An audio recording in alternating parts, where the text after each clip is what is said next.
আমি টুটু সাধু, আমার চ্যানেলের নাম ক্যামেলিয়া। আমি এইমাত্র আই ছাগলা পালাখাবি যে গল্পটা বলছিলাম, গুরুদেবের আর বন্ড গুরু আসিছে, আমি সেই গল্পটা হলো না 3 মিনিট হয়ে গেছে। আমি তাই লাস্টের যেটুকু বাকি আছে আমি সেটা এখানে বলে দিচ্ছি। এরপর শ্রীকৃষ্ণ দেখা দিল, সাষ্টাঙ্গে প্রণাম করলো, তাকে আশীর্বাদ করলো, বললো গুরুদেব আমি গুরুদেব আমাকে দিয়েছে, দীক্ষা দিয়েছে, কৃষ্ণ ঠাকুর তুমি আমাকে একটু, আমি ডেকে নিয়ে আসি, ওনাকে দেখাবো। হাসছে, বলে যাও।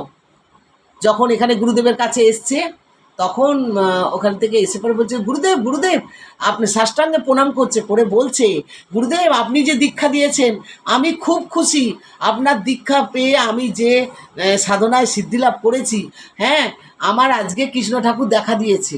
বলছে কীরকম করে দেখা দিল রে বেটা? তখন বলছে কেন, ছাগলের পিঠে ছাগল পালা খাচ্ছে আর কৃষ্ণ ঠাকুর বসে বাঁশি বাজাচ্ছে ছাগলের পিঠে, আমি দেখে এলাম, প্রণাম করে এলাম। বলে চল বেটা দেখাবি তো। এবারে তাকে নিয়ে সে জঙ্গলের মধ্যে আসছে, এসে পরে বলছে কই তোর কৃষ্ণ ঠাকুর?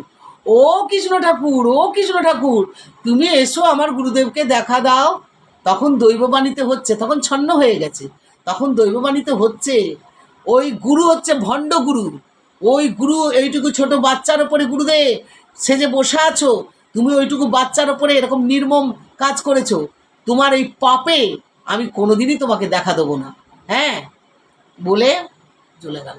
তখন গুরুদেব কান্নায় অঝরে কাঁদছে আর বলছে বাচ্চা ছেলেটাকে সাষ্টাঙ্গে প্রণাম করছে, বাবা তুই আমার গুরু, তুই আমার গুরু, তুই আমার দেবতা, তুই স্বয়ং, তোকে তুই আইছাগলা পালা খাবি, তোকে আমি ভুল মন্ত্র দিয়েছিলাম, ওটা মন্ত্রই নয়, ওটা একটা মিমিক্রি করে ফানি করে আমি করেছিলাম, কিন্তু তুই আমার দেবতা, করে অঝরে কাঁদে আর ওই বাচ্চাটার পায়ে প্রণাম করে।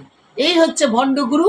আর এক এক সময় ভণ্ডগুরুর শিক্ষা পেয়ে ভণ্ড শিষ্য তৈরি হয়, আর এক এক সময় ভণ্ডগুরুর শিক্ষা পেয়ে ভালো শিষ্য তৈরি হয়।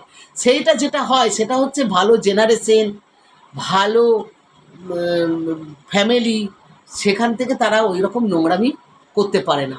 আর এক একজনা মনে মনে করে কি বলুন তো, ডিসপ্লে করব একটা বিশাল বড় গুরুদেব গুরু শিষ্যর মতো করব, কিন্তু আমি আসল প্রকৃত জ্ঞানটাই আমার হয়নি। যাকে আমি বলে বড় মুখ করে যাদের বলছি আমি শিষ্য শিষ্য ভাব, আমি গুরু গুরু ভাব, কিন্তু সত্যিকারে আদৌ তাদের কোনো শিক্ষাই হয়নি।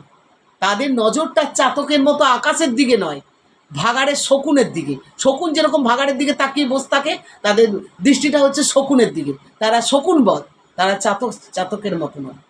আমার মা ছোটোবেলায় বলতেন সবসময় তোমরা চাতকের মতো ওপর আকাশের দিকে নজর রাখবে, ভাগাড়ে শকুনের দিকে শকুনের মতো নজর রাখবে।